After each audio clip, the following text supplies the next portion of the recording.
हमारी इस वीडियो में आपका स्वागत है। हम इसमें बात करने वाले हैं कि जीकेप एंट्रेंस एग्जाम 2025 में सीट आवंटन काउंसलिंग प्रक्रिया क्या होने वाली है। तो फ्रेंड्स, आपका वीडियो शुरू से लेकर अंत तक देखना है, क्योंकि हम आपके लिए मेहनत कर रहे हैं इतनी। तो फ्रेंड्स, ये नोटिफिकेशन आई है, हम आपको पढ़ के और समझा देते हैं, तो आपके लिए जितनी भी प्रॉब्लम्स आने वाली हैं वो सारी सॉल्व हो जाएंगी ऑटोमेटिकली। तो फ्रेंड्स, संयुक्त इसको हम लैंडस्केप मोड में कर लेते हैं इस तरीके से, ताकि आपको दिख जाए। तो लेट्स स्टार्ट करते हैं फ्रेंड्स इस वीडियो को। तो संयुक्त प्रवेश परीक्षा परिषद उत्तर प्रदेश लखनऊ, संयुक्त प्रवेश परीक्षा पॉलिटेक्निक 2025 की सीट आवंटन काउंसलिंग प्रक्रिया क्या होने वाली है। तो संयुक्त प्रवेश परीक्षा पॉलिटेक्निक 2025 की परिणाम के आधार पर अभ्यर्थियों को संस्था व पाठ्यक्रम का आवंटन उनकी मेरिट, उनके द्वारा दिए गए विकल्पों व आरक्षण के अनुसार ऑनलाइन काउंसलिंग वेबसाइट यह के माध्यम से किया जाएगा। अभ्यर्थी अपनी लॉगिन आईडी और पासवर्ड तथा मोबाइल नंबर को पूरी काउंसलिंग अवधि में क्रियाशील रखें, मतलब चालू रखें। सभी महत्वपूर्ण सूचनाएं एवं OTP मोबाइल नंबर पर प्रेषित होंगी। ठीक है, जो मोबाइल नंबर आप डालेंगे उसे बंद नहीं करना है, चालू रखना है। ठीक है, अभ्यर्थियों की काउंसलिंग संबंधित समस्त OTP, आवंटन पत्र, पासवर्ड, परीक्षा परिणाम इत्यादि सूचनाएं एवं अभिलेख संदेश ऐप पर भी उपलब्ध रहेंगे। एक संदेश ऐप आप डाउनलोड कर सकते हैं, उस पे भी उपलब्ध रहेंगे। ये मैं आपको वीडियो एक संदेश ऐप की भी प्रोवाइड करा दूंगा, लेकिन आपको वीडियो के नीचे कमेंट करना होगा। ऐसे अभ्यर्थी जो कि स्मार्टफोन रखते हैं, भारत सरकार के राष्ट्रीय सूचना विभाग विज्ञान केंद्र द्वारा विकसित ऐप एंड्रॉयड उपयोगकर्ता गूगल प्ले स्टोर तथा iOS उपयोगकर्ता ऐप स्टोर से डाउनलोड कर प्रयोग कर सकते हैं। छात्रों को सलाह दी जाती है कि काउंसलिंग हेतु दिए गए निर्देशों की प्रिंट कॉपी लेकर पूरी तरह से निर्देशों का अध्ययन कर ले। जो कि मैं आपको पढ़ के बता रहा हूँ, इसका ही बोल रहे हैं कि अध्ययन कर लें प्रिंट करके। तो आपको अध्ययन करने की जरूरत नहीं है, आपको बस ये वीडियो सुनने की जरूरत है, बस ध्यान से। प्रवेश पत्र, score card, registration form, seat extension शुल्क 3250 रुपये, जिसमें रुपये 3000 शिक्षण शुल्क में समायोजित किया जाएगा और 250 रुपये काउंसलिंग शुल्क के रूप में देय होगा। किस रसीद, seat allotment letter, document verification letter एवं एडमिशन लेटर की एक प्रति अपने पास अलग अलग सदैव के लिए सुरक्षित रखें। तो फ्रेंड्स, अगर आप एडमिशन लेने जाएंगे तो जो उपयुक्त मैंने डॉक्यूमेंट यहाँ पर पढ़ के बताए हैं वो आपके पास होने चाहिए। तो यहाँ से लेकर यहाँ तक की लाइन को आप सेव करके अपने दिमाग में फीड कर लें, यानी प्रवेश पत्र, स्कोर कार्ड, रजिस्ट्रेशन फॉर्म और सीट एक्सटेंशन शुल्क जो कि आपने रसीद है वो, ये आपको अपने पास रखने हैं। सीट अलॉटमेंट लेटर निकलेगा, एक डॉक्यूमेंट वेरिफिकेशन लेटर मिलेगा, आपको एडमिशन लेटर मिलेगा। इनकी एक कॉपी आपको हमेशा अपने पास रखनी है। ठीक है फ्रेंड्स, अब आगे बढ़ते हैं। कुछ भी डाउट्स अगर मन में आए तो आप मेरे से पूछ सकते हैं, मैं सारे डाउट आपके क्लियर करूंगा। वीडियो दोस्तों हो सकता है थोड़ी सी लंबी हो जाए, लेकिन आपको बने रहना है शुरू से लेकर अंत तक बिल्कुल। अगर आपको एडमिशन लेना है और आप सीरियस हैं अपने एडमिशन से लेकर, तो देखना तो पड़ेगी।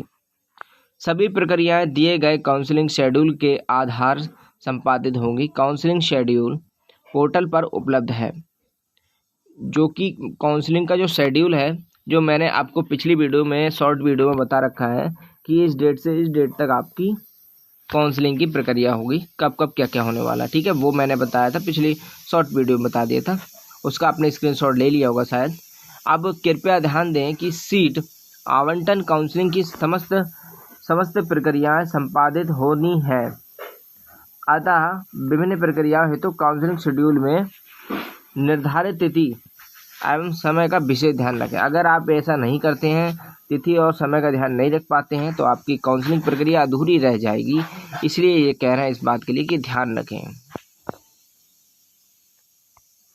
अब फ्रेंड्स, काउंसलिंग प्रक्रिया विभिन्न 5 चरणों में ऑनलाइन संपन्न होनी है। काउंसलिंग कितनी बार होगी? 5 बार काउंसलिंग के चरण लगेंगे, 5 चरण लगेंगे, इस बात को ध्यान रखना है आपको। काउंसलिंग का कोई भी चरण ऑफलाइन नहीं होगा। जो 5 चरण है इनमें से कोई भी चरण ऑफलाइन नहीं होने वाला है। काउंसलिंग चरणों की संख्या नियामक संख्या PCI और COA आदि द्वारा निर्धारित अंतिम तिथि के अनुसार घटाई अथवा बढ़ाई जा सकती है। ठीक है। अब देखिए, अभ्यर्थी यह सुनिश्चित कर लें कि काउंसलिंग के समय उनके पास न्यूनतम शैक्षिक अर्हता का प्रमाण पत्र, वैध आरक्षण प्रमाण पत्र, आरक्षण यानी जाति प्रमाण पत्र समझ लीजिए आप। ठीक है। और अगर दिव्यांग है तो दिव्यांग प्रमाण पत्र होना चाहिए। सैनिक से अगर भरा है, सैनिक से आश्रित है, यानी किसी को पापा फौजी हैं तो उसका प्रमाण पत्र होना चाहिए। स्वतंत्रता संग्राम सेनानी आरक्षित हैं अगर किसी के पापा, तो वो सर्टिफिकेट होना चाहिए। जो लागू हो वो आपके पास अवेलेबल होना चाहिए और नवीनतम मूल रूप में उपलब्ध हो। डॉक्यूमेंट वेरिफिकेशन में मूल प्रमाण पत्र की आवश्यकता होगी, यानी ओरिजिनल डॉक्यूमेंट की आपको आवश्यकता होगी। तो अब फ्रेंड्स आगे बढ़ जाते हैं। काउंसलिंग में चौथा पॉइंट क्या कहता है कि काउंसलिंग में सीट। दोस्तों यहाँ पर कोई बहुत ज़्यादा डाउट रहते हैं। दोस्तों अगर आप कैफ़े भी चलाते हैं तो ये वीडियो आप देख लें, क्योंकि ये काम किया है, क्योंकि बच्चों को आपको सही रास्ता बताना है, ना कि गलत। ठीक है। और कोई बच्चा देख रहा है इस वीडियो के लिए तो वो तो इसको पूरा देखना ही बनता है। तो काउंसलिंग में सीट एक्सटेंशन शुल्क जो है 3250 रुपये, जिसमें क्या है 3000 रुपये का आपका फीस होता है स्कूल का फीस, और 250 रुपये आपका काउंसलिंग के फीस होते हैं। ठीक है, रूप में दे है। अब देखिए, ये ऑनलाइन जमा हो जाएंगे। रजिस्ट्रेशन के समय अभ्यर्थियों द्वारा किसी भी जनपद में एक सहायता केंद्र को डॉक्यूमेंट वेरिफिकेशन के लिए चुना जाएगा। देखो, डॉक्यूमेंट वेरिफिकेशन के लिए आप अपने हिसाब से चूज कर सकते हैं जो आपको पास लगे। जनपद, प्रत्येक जनपद में एक सहायता केंद्र अवेलेबल रहेगा, इस बात को आपको ध्यान रखना है। इसका चुनाव आपको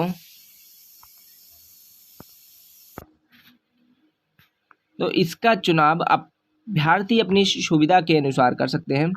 अभिलेख सत्यापन डॉक्यूमेंट वेरिफिकेशन के अतिरिक्त अन्य सभी काउंसलिंग संबंधित कार्य अभ्यर्थी कहीं से भी कंप्यूटर, टैब, स्मार्टफोन का उपयोग कर पूर्ण कर सकता है। अभ्यर्थी ये काम अपने आप से भी कर सकता है, काउंसलिंग फिल कर सकता है, या फिर किसी साइबर कैफे के पास जाएं या अपने स्मार्टफोन से कर दें। तो जैसा आप चाहें वैसा आप कर सकते हैं। अगर आप मेरे से सजेशन पूछेंगे कि क्या करना चाहिए, तो फ्रेंड्स अगर आपको थोड़ी सी भी नॉलेज नहीं है तो आपको साइबर कैफे पे जाना चाहिए, अन्यथा आप वीडियो देखकर भी अपना कार्य कर सकते हैं जैसा आपको उचित लगे। अभ्यर्थी चॉइस फिलिंग पूछताछ या काउंसलिंग से संबंधित किसी भी अन्य कार्य के लिए प्रदेश के समस्त जनपद में स्थापित राजकीय एवं अनुदानित सहायता केंद्र के माध्यम से करा सकते हैं। तो अगर काउंसलिंग भी करानी है तो आप अपने क्या कर सकते हैं, राजकीय अनुदानित यानी अपने GTI के पास जाएं, वहाँ जहाँ पर ये सेंटर है, सहायता केंद्र है, तो वो लोग भी आपका ये काम कर सकते हैं। अब राज्य अर्हता के संबंध में वेबसाइट पर उपलब्ध विवरण पुस्तिका में पृष्ठ संख्या 4 पर अंकित बिंदु 3 पर दिए गए विवरण को अवश्य पढ़ लें।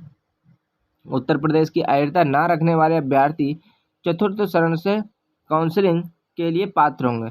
तो फ्रेंड्स यहाँ पर विशेष तौर पे ध्यान देने वाली बात ये है कि ये आपको 3 पृष्ठ पढ़ लेने हैं। इसके बाद में यदि आप उत्तर प्रदेश से बाहर हैं तो आपको चौथे चरण में काउंसलिंग करवानी होगी, ना कि अभी। फिर आप अभी एलिजिबल नहीं है, अभी पहले उत्तर प्रदेश वालों को वरीयता दी जा रही है एक तरीके से। ठीक है, इसके बाद में आपका नंबर है, भले ही आपके नंबर ज़्यादा हों। अब फ्रेंड्स यहाँ पर रजिस्ट्रेशन विकल्प चयन एवं सीट आवंटन के पश्चात एक्सटेंशन शुल्क इतना, वही बात ऊपर लिख दी है, के माध्यम से फीस कट जाएगी।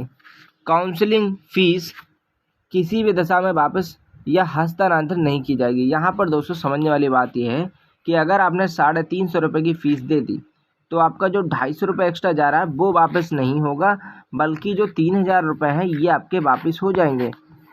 बीए में आपको जब काउंसलिंग के बाद में विड्रॉल प्रोसेस आएगा, अगर जैसे मान लीजिए आपने यहाँ पर एडमिशन ना लेकर कहीं दूसरी जगह एडमिशन ली है तो विड्रॉल फीस कैसे करते हैं तो वो आपको बताएंगे लास्ट वीडियो में। तो फ्रेंड्स आपको ये वीडियो समझना बहुत ज़रूरी है। अब यहाँ पर अभ्यर्थी चॉइस फिलिंग संस्था एवं पाठ्यक्रम विकल्पों का चयन का कार्य लॉगिन आईडी एवं पासवर्ड की सहायता से करेंगे। प्रत्येक अभ्यर्थी को उसके ग्रुपों अथवा आरक्षण के अनुसार संस्था व पाठ्यक्रम के विकल्प दिखेंगे, जिसमें वह अपने वरीयता क्रम के आधार पर विकल्पों का चयन कर सकता है। प्रवेश परीक्षा में एक से अधिक ग्रुप में सम्मिलित होने वाले अभ्यर्थी सभी संबंधित ग्रुप के विकल्प अपनी वरीयता अनुसार भर सकेंगे। चयन का क्रम ऊपर से नीचे की ओर वरीयता के आधार पर माना जाएगा। अभ्यर्थी चुने गए विकल्पों को अपने वरीयता के अनुसार परिवर्तित कर सकते हैं। प्रत्येक विकल्प भरने का पूर्ण होने के उपरांत अभ्यर्थी द्वारा विकल्पों की सूची को अपने पासवर्ड द्वारा लॉक किया जाएगा। विकल्प लॉक करने के पश्चात उस चरण में कोई भी विकल्प बदले नहीं जा सकेंगे। तो अभी हम यहाँ पर बता दें दोस्तों, जब आप काउंसलिंग करते हैं तो आपको अपने ग्रुप वाइज काउंसलिंग होगी। अभी यहाँ पर डाउट ये आ सकता है बच्चों के मन में कि मान लो मैंने ए ग्रुप से ही भरा है और के ग्रुप से ही भरा है, तो दोनों का चयन प्रक्रिया आएगी जो कि हम आपको धीरे धीरे वीडियो में बताएंगे। तो उसको आपको अपने वरीयता के अनुसार भरने का मतलब है अपने जो आपको पहले ट्रेड चाहिए उसे आपको पहले भरना है। जो आपको दूसरे पे चाहिए, जैसे अगर मान लो कि इसमें नहीं नंबर आए तो दूसरे पे आ जाए तो वो दूसरे भरना है। फॉर एग्जांपल आप समझ चुके होंगे, जैसे कि मान लो अगर आपको इलेक्ट्रिकल की ट्रेड चाहिए तो आपको उसे पहले पे भरना है, और साथ ही साथ किस जगह की चाहिए तो वो भी आपको ध्यान देना है, वहीं की आपको भरना है।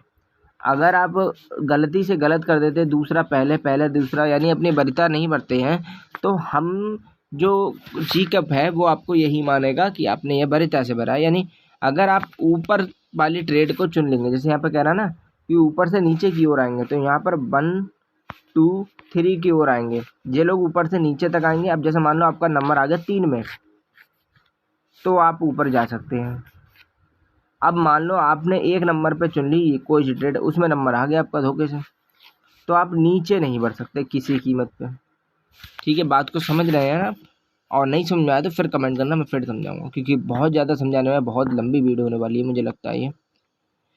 अभी देखो, काउंसलिंग के प्रत्येक चरण में असीमित विकल्प भरने की सुविधा होगी। असीमित विकल्प भर सकते हो। भरे गए विकल्पों के अभ्यर्थी अपनी सुविधा के अनुसार परिवर्तित कर सकते हैं। भरे गए विकल्पों के आधार पर सीट आवंटन किए जाएंगे। अब जैसे मान लो कितनी सीटें भर सकते हो आप, तो यहाँ पर जितनी भी अवेलेबल है वो असीमित भर सकते हो, आप सब भर सकते हो। समझ गए? ठीक है, तो ये बात है। और आगे बढ़ जाते हैं, कुछ खुल गया। सीट आवंटन प्रत्येक चरण में निर्धारित तिथि को सीट आवंटन होगा। तो फ्रेंड, जो पिछली वीडियो में मैंने शेड्यूल दिया था उसमें डेट दे रखी है सीट आवंटन की, तो उसी डेट को आपका सीट आवंटन होगा। अभ्यर्थी को करना क्या होगा, बात ये समझने की है कि अभ्यर्थियों का आवंटन मेरिट, मतलब अगर आवंटन मेरिट संस्था व पाठ्यक्रमों के विकल्प आरक्षण तथा सीटों की उपलब्धता के आधार पर किए जाएंगे। किसी भी अभ्यर्थी को उसके द्वारा चयनित विकल्पों के आधार पर केवल एक सीट आवंटन की जाएगी, भले ही अभ्यर्थी ने विभिन्न ग्रुपों के सीट विकल्पों का चयन किया हो। तो फ्रेंड्स, आपको ट्रेड तो एक ही करनी होगी, तो इसीलिए यहाँ पर एक ही में आपका आवंटन किया जाएगा, चाहे के ग्रुप में हो चाहे ए ग्रुप में हो, कोई से में हो, एक आपको मिल गई तो उसमें ही होगा आपका। ठीक है, अब आगे बढ़ जाऊँ। अब क्या रहेगा, इसके बाद क्या होता है, जैसे मान लो आपको सीट मिल गई, जैसे मान लिया मैंने आपका नंबर आ गया, आपने क्या किया, बात को ध्यान से समझना यहाँ पर। जैसे आपको पहले नंबर पर आपने इलेक्ट्रिकल भरा, दूसरे नंबर पर आपने सिविल भरा, तीसरे नंबर पर आपने मैकेनिकल भरा। ठीक है, अब आपका नंबर आ गया सिविल में और आपकी इच्छा है कि मुझे सिविल से ही करना है। ठीक है। तो यहाँ पर आपको फ्रीज का ऑप्शन करना पड़ेगा। और यदि आपकी इच्छा है कि मुझे इसका नहीं करना है, ये नहीं करना है, मुझे करना है इलेक्ट्रिकल, तो आप आगे बढ़ जाएंगे। अब आप कहेंगे कि मैंने नीचे क्यों नहीं उंगली करा, क्योंकि फ्रेंड्स ऐसा है, नीचे नहीं बढ़ सकते हम, नीचे ऑटोमेटिकली हमें दूसरा नंबर मिला है, उसके बाद हम ऊपर जा सकते हैं। वो अगर हमारा पहला मिलता तो हमें फ्रीज ही करना पड़ता, या फिर एडमिशन हमें नहीं लेना पड़ता, या फिर नेक्स्ट काउंसलिंग का हमें इंतजार करना पड़ता। तो ये बात आपको बहुत ही ज़्यादा ध्यान देने की है, योग्य है। आप फ्रेंड्स करना क्या होगा आगे देखिए समझिए। फ्रीज वालों को तो सिंपल है, फ्रीज करा, 10,000 रुपये की जो फीस कटने वाली 10-11 हज़ार रुपये वो काटी, एडमिशन के लिए चले गए। अब जिनने फ्रॉड कर दिया उनका क्या होगा, फ्रॉड का मतलब भी यहाँ पर समझिए। देखो, प्रथम एवं द्वितीय चरण में सीट आवंटन प्राप्त होने पर अभ्यर्थी को अपने लॉगिन से फ्रीज अथवा फ्लॉट का विकल्प चुनना होगा। फ्रीज विकल्प का मतलब क्या है यहाँ पर समझने की कोशिश कीजिए। जो अभ्यर्थी आवंटन संस्था पाठ्यक्रम में अध्ययन के इच्छुक हों उन्हें फ्रीज विकल्प का चयन करना होगा, और यदि फ्रीज विकल्प का चुनता है तो उसे सीट एक्सटेंशन शुल्क यानी सीट एक्सटेंशन शुल्क 3,000 शुल्क समायोजित 250 रुपये काउंसलिंग के रूप में दे होगा, ऑनलाइन माध्यम से जमा करना होगा। ठीक है, जिसको सीट मिल गई तो उसे ये जमा करना पड़ेगा। वो फ्रेंड्स मैंने यहाँ पर 10,000 वाला बात बताया, वो यहाँ पर इन्होंने 3,000 डिवाइड कर दिए, 2 रूल में डिवाइड कर दिए, लेकिन कोई दिक्कत नहीं, ऑनलाइन माध्यम से जमा करना होगा। शुल्क जमा करने के पश्चात अपने चयनित सहायता केंद्र पर डॉक्यूमेंट वेरिफिकेशन सेंटर पर जाकर सभी मूल अभिलेखों का सत्यापन करना होगा।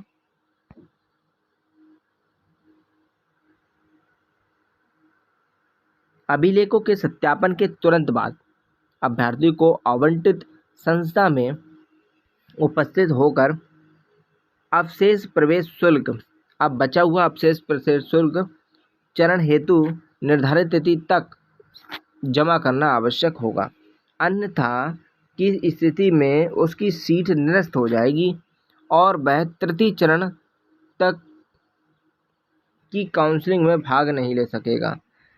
तृतीय चरण के आवंटन के पश्चात सभी अभ्यर्थी स्वतः फ्रीज हो जाएंगे। ठीक है, ये बात आप समझ चुके हैं। अब देखिए फ्लॉट विकल्प क्या होता है, यहाँ पर आपको जानना होगा। फ्लॉट विकल्प, पेंसिल सही से काम नहीं कर रही है, लगता है लाइक नहीं हो रहा है आपके, इसलिए पेंसिल सही से काम नहीं कर रही। लाइक कीजिए वीडियो को जरूर से जरूर, अभी के अभी लाइक कर दीजिए, अब शायद काम करें। फ्लॉट क्या होता है, अभी भी नहीं मान रही है, कोई बात नहीं, लाइक करा नहीं है लगता अभी तक। चैनल को सब्सक्राइब कर लीजिए अगर इसी प्रकार की आपको वीडियो चाहिए तो, अन्यथा कोई ज़रूरी नहीं है। चलो आगे बढ़ते हैं, कोई बात नहीं। तो यहाँ पर देख सकते हैं फ्लॉट का विकल्प क्या होता है। सीट आवंटन प्राप्त अभ्यर्थियों की आवंटित संस्था अथवा पाठ्यक्रम में सुधार के इच्छुक है तो ऐसी स्थिति में फ्लॉट विकल्प का चयन उपयोग करना होगा। ठीक है, प्रथम एवं द्वितीय सीट आवंटन के पश्चात अभ्यर्थी फ्लॉट का विकल्प चुनकर निर्धारित सीट एक्सटेंशन शुल्क इतना शिक्षण शुल्क में संयोजित किया जाएगा और काउंसलिंग के रूप में देय होगा, ऑनलाइन माध्यम से जमा करता है तो वह द्वितीय तृतीय चरण अर्ह होगा। अगर फीस वो जमा करेगा तभी द्वितीय तीसरे चरण में लिया जाएगा उसे। ऐसे अभ्यर्थी को आवंटित सीट तक सुरक्षित रहेगी, और सीट इसमें सुरक्षित रहेगी अगर आप ये पेमेंट करते हैं तो। ठीक है, जब तक कि उसे कोई अन्य सीट आवंटित ना हो तब तक वाली सीट सुरक्षित रहेगी जो उसे मिली है। तृतीय चरण में आवंटित सीट स्वतः फ्रीज मानी जाएगी, तीसरे चरण में वो फ्रीज मानी जाएगी ऑटोमेटिकली, तथा आवंटित संस्था पाठ्यक्रम में प्रवेश लेना अनिवार्य होगा। फिर उस समय उसे अनिवार्य होगा प्रवेश लेना पड़ेगा। अगर जैसे मान लो इसका पहली काउंसलिंग में आ गया नाम और वो उसकी मनपसंद की ट्रेड नहीं, तो उसे दूसरे में इंतजार करना होगा, तीसरे में इंतजार करना होगा। अगर फिर भी नहीं आया तो तीसरे में ही उसको एडमिशन लेना पड़ेगा जाके उसी पे। ठीक है, आगे बढ़ेगा, अनिवार्य होगा अथवा सीट निरस्त हो जाएगी एवं जमा की गई सीट एक्सटेंशन शुल्क की राशि जब्त कर ली जाएगी और पैसा भी जब्त कर लिया जाएगा। यहाँ पे देखो साफ साफ लिखा, फिर पैसा नहीं मिलेगा आपको, फिर आपका विड्रॉल भर देंगे। प्रथम एवं द्वितीय चरण की सीट आवंटन के पश्चात अभ्यर्थी को अपने लॉगिन में फ्रीज अथवा फ्लॉट का विकल्प चुनना होगा। फ्रीज फ्लॉट का विकल्प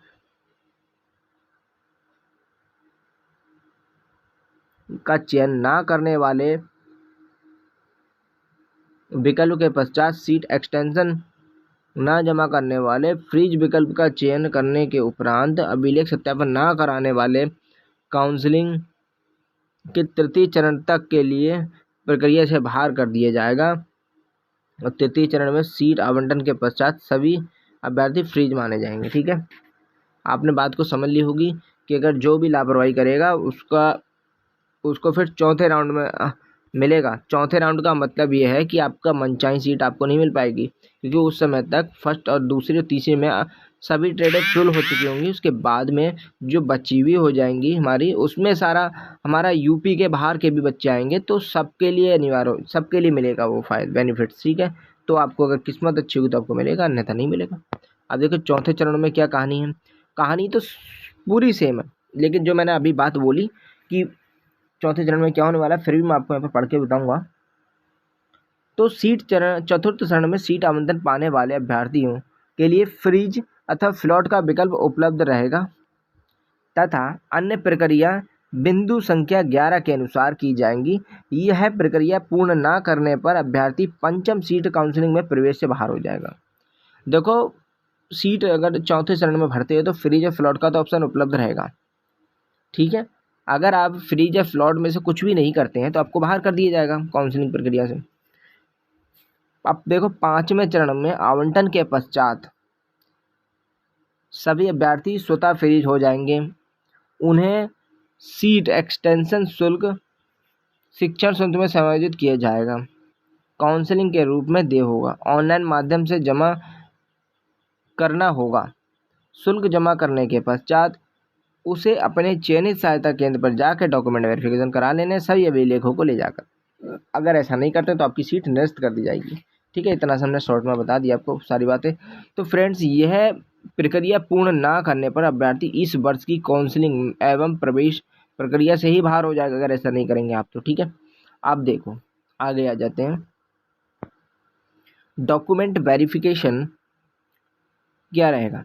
प्रथम चरण से पांचवें चरण तक अभ्यर्थियों को सीट आवंटन के पश्चात अभिलेखों का सत्यापन के लिए ये फ्रेंड्स 12वां नंबर मैं आपको नेक्स्ट वीडियो में बताऊंगा, क्योंकि वीडियो देख रहा हूँ मैं बहुत ज़्यादा लंबी हो चुकी है। अब इतनी मेहनत करने के बाद में अगर जिस प्रकार का रिस्पांस मिलेगा, आगे भी वीडियो आपको वैसे ही मिलेंगी। तो फ्रेंड्स, हमारे चैनल पर अगर पहली बार विजिट कर रहे हैं तो चैनल को जरूर सब्सक्राइब कर लीजिएगा। अब आपको हम नेक्स्ट वीडियो लेके आने वाले हैं डॉक्यूमेंट वेरिफिकेशन की, और उसके बाद में लेके आएंगे, यहाँ पर आप देख सकते हैं जैसे जैसे इसमें पॉइंट्स दे रखे हैं वो लेके आएंगे, यानी आपको लेके आएंगे हम विड्रॉल प्रोसेस की। विड्रॉल प्रोसेस, अगर आपने एडमिशन कहीं और लेना है तो आपका पैसा कैसे रिफंड होगा। ठीक है फ्रेंड्स, तो वीडियो इतनी देखने के लिए आपका धन्यवाद। आपकी वीडियो आपके हिसाब से बनेगी, तो फ्रेंड्स चैनल पर बने रहने के लिए thank you for watching this video.